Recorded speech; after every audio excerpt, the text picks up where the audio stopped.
The Hound of the Baskervilles, 1902. Episode 5, The Hermit and Suspicious Neighbors. Welcome back, fellow detectives. Watson has witnessed the howling on the moor, met the mysterious Stapletons, and discovered midnight signals from Baskerville Hall. But the moor holds more secrets than anyone suspected. An escaped convict hiding in ancient ruins, servants with hidden motives, and someone watching Sir Henry's every move from the shadows. Have you ever felt like you were being observed from a distance? What if I told you that the most dangerous surveillance comes from those who know the land so well they can disappear into it like ghosts? Prepare yourself as Watson discovers that Dartmoor isn't just hiding one fugitive, but two, and one of them may be the key to everything. Picture yourself at Baskerville Hall 2 days after Watson's arrival. He's been carefully observing everyone, taking detailed notes to send to Holmes in London. But the more he learns, the more complex and disturbing the situation becomes. Someone is definitely working against Sir Henry, but identifying who has proven frustratingly difficult. Watson has noticed several troubling patterns. Barrymore continues his midnight visits to the window with a candle, clearly signaling to someone on the moor. Miss Stapleton's warning to leave this place keeps echoing in his mind. And every night, that terrible howling drifts across the darkness, keeping everyone in the hall on edge. Sir Henry has noticed the tension as well. Watson, there's something wrong in this house. The servants are frightened, and I keep catching them whispering in corners. Mrs. Barrymore looks like she's been crying constantly. Do you think they're hiding something? Watson nods grimly. I'm certain of it. And tonight I intend to find out what. Think about Watson's position here, detective. He's promised Holmes to protect Sir Henry, but he's also investigating everyone around them, including the very servants who prepare their food and control access to their rooms. How do you investigate suspects you must rely on for basic safety? That night, Watson pretends to retire to his room, but instead waits in the darkness of the hallway. Sure enough, around 2 in the morning, he hears careful footsteps. Barrymore emerges from his quarters carrying a candle, moving stealthily toward the same window he's visited every night. Watson follows silently, staying in the shadows. He watches as Barrymore holds his candle up to the window, moving it back and forth in a clear signaling pattern. Watson can see the butler's face in the candlelight, anxious, fearful, but also determined. Whatever Barrymore is doing, he believes it's important enough to risk his position. Watson steps forward. Barrymore, what are you doing? The butler spins around, nearly dropping his candle. His face goes white with terror. Dr. Watson, I was just checking the window latch. Security, you understand? But his hands are shaking, and the lie is obvious. You're signaling to someone on the moor, Watson says firmly. You've done it every night since we arrived. Who are you communicating with? Barrymore looks torn between fear and some other emotion. Loyalty? Desperation? Finally, he slumps against the wall. Please, Dr. Watson, you must understand. I'm not doing anything to harm Sir Henry. I swear it. Before Watson can press further, Sir Henry appears in the hallway, awoken by the voices. What's going on here? Barrymore looks at them both, seems to make a decision, and says quietly, I suppose I must tell you. The man on the moor, the one I'm signaling to, is my wife's brother. He's the escaped convict, Selden. The revelation stuns them both. Watson recovers first. Selden? The Notting Hill murderer? You're harboring a dangerous criminal? Barrymore's face shows anguish. He's my wife's brother. What else could we do? He's family, and he came to us desperate, starving, hiding like an animal in those ancient stone huts on the moor. Mrs. Barrymore appears, tears streaming down her face. Please don't report us. Selden made terrible mistakes, but he's my baby brother. I can't let him starve out there while soldiers hunt him like a dog. We just leave food and supplies for him, nothing more. We're not helping him escape, just keeping him alive. Think about this moral dilemma, detective. The Barrymores are helping a convicted murderer, but he's also family. Should Watson report them to the authorities, or should he show mercy? And more importantly, could Selden's presence on the moor be connected to the threats against Sir Henry? Sir Henry looks thoughtful. How long has he been hiding out there? Mrs. Barrymore wipes her eyes. Since he escaped 2 weeks ago. He knows the moor from childhood. He grew up in these parts before he went wrong. He's living in one of the old stone huts that prehistoric people built thousands of years ago. Watson asks the crucial question. Has Selden seen or heard anything unusual on the moor? Anything that might relate to Sir Charles's death or threats against Sir Henry? Barrymore looks surprised. You think Selden might be involved in the curse? No, sir, he's a murderer, but he's not a supernatural being. Besides, he's terrified of the Hound himself. He's heard it howling and won't venture far from his hiding place after dark. But he might have seen something, Watson presses. Someone moving on the moor at night, perhaps? Someone who doesn't want to be observed? Mrs. Barrymore considers. He did mention seeing a gentleman once or twice, walking on the moor at odd hours. He thought it might be Mr. Stapleton doing his naturalist work, but he couldn't be certain. Sir Henry makes his decision. Barrymore, I can't approve of you harboring an escaped convict, but I understand your position. We'll say nothing to the authorities for now. However, you must tell Selden to leave the area as soon as possible. The longer he stays, the more danger everyone is in, including him. The Barrymores thank him profusely and hurry back to their rooms. Watson and Sir Henry remain at the window, looking out over the moonlit moor. In the distance, they can see a tiny point of light, Selden's signal responding to Barrymore's. Watson, Sir Henry says quietly, I think we should go out there tomorrow.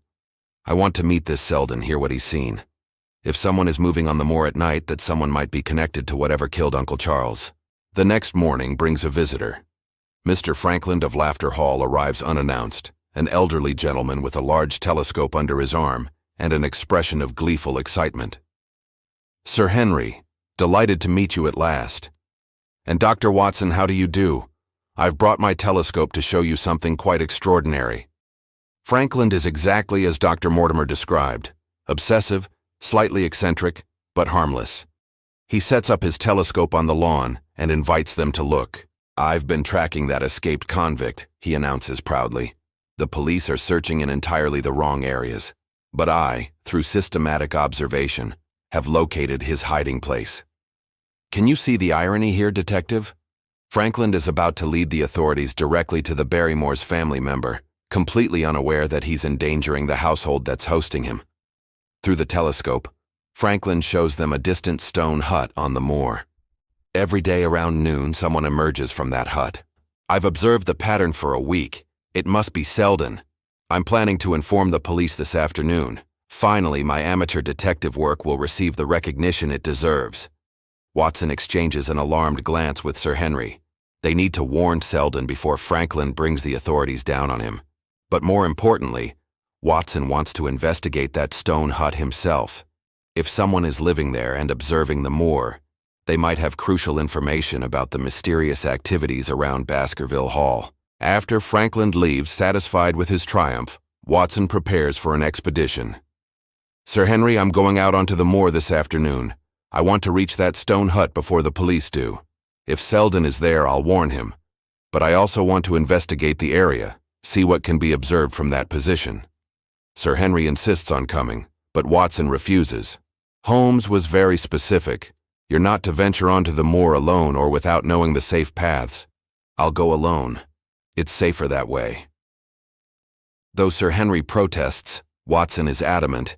He takes his revolver, some food, and a map showing the safe routes Stapleton had sketched for them.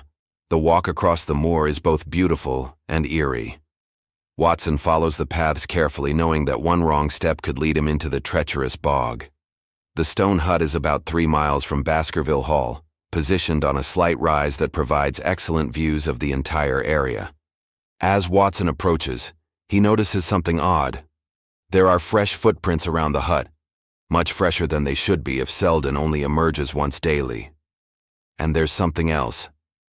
The footprints are too small and too well defined to belong to an escaped convict who's been living rough on the moor for weeks. These are the prints of someone wearing proper boots, someone who moves with purpose and care. Watson enters the stone hut cautiously, revolver ready. Inside, it's surprisingly well organized, not the lair of a desperate fugitive, but almost comfortable. There's a sleeping area with blankets, supplies of food, tinned goods and bottled water, and most telling of all, a stub of a cigar on the ground. Selden wouldn't smoke expensive cigars. Think carefully about what Watson has discovered, detective. Someone else is living in this stone hut, someone with resources and planning, someone who's been watching Baskerville Hall from this strategic position. But who? Watson examines everything carefully. He finds a sheet of paper with dates and times noted, a surveillance log.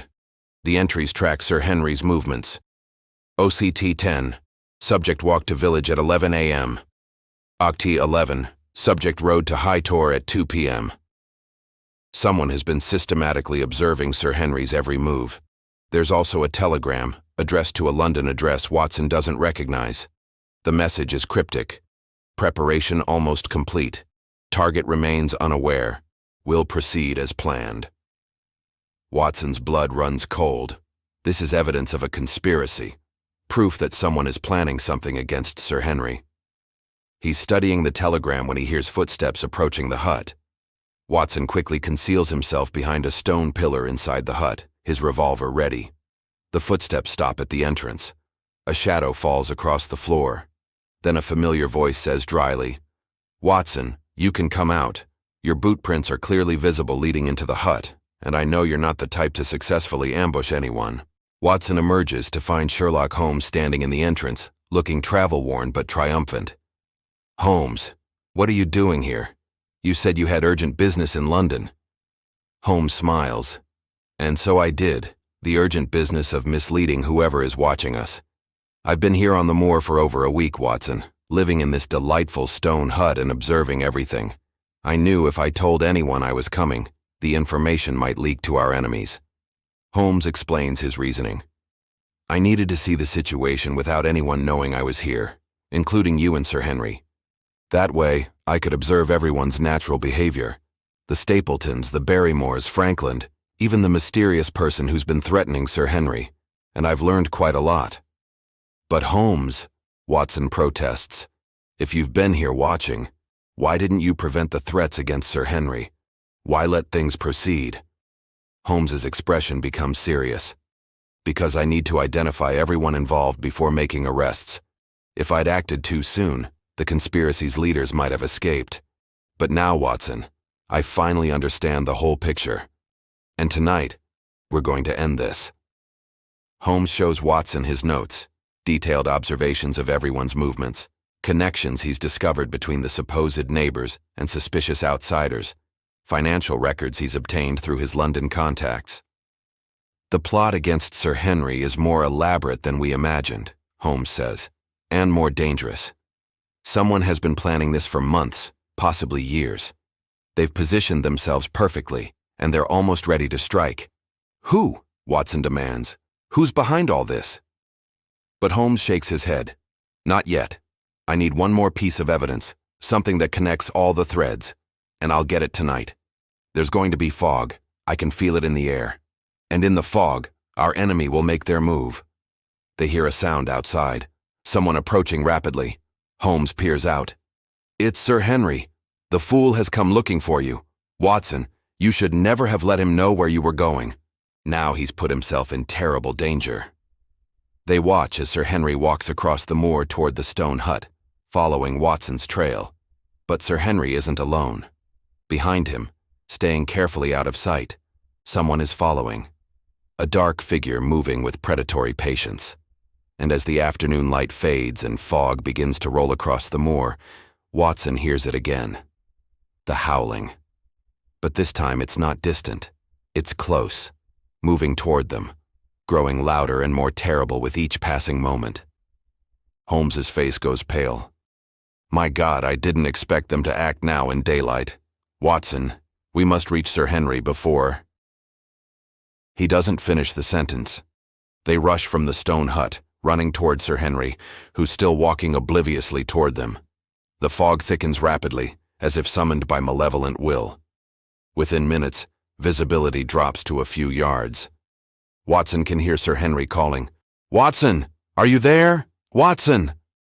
But he can also hear something else, the sound of something large running through the fog, breathing heavily, making a sound that's half growl, half roar. "Sir Henry!" Watson shouts, "Run! Run back to the hall!" But the fog swallows his warning. The howling becomes deafening, no longer distant but present, immediate, surrounding them from all directions. And then Watson sees it, just for a moment through a gap in the fog. A massive shape, black and terrible, with eyes that seem to glow with their own hellish light. So tell me, detective, could Holmes have been wrong about the rational explanation? Could the curse of the Baskervilles be real after all?